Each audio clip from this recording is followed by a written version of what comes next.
بسم الله الرحمن الرحيم. القارعة ما القارعة وما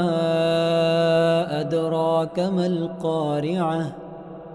يوم يكون الناس كالفراش المبثوث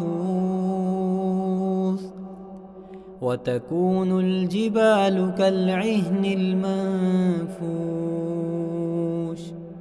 فأما من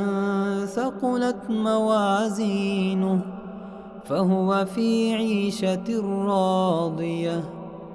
وأما من خفت موازينه فأمه هاوية وما أدراك ما هي نار حامية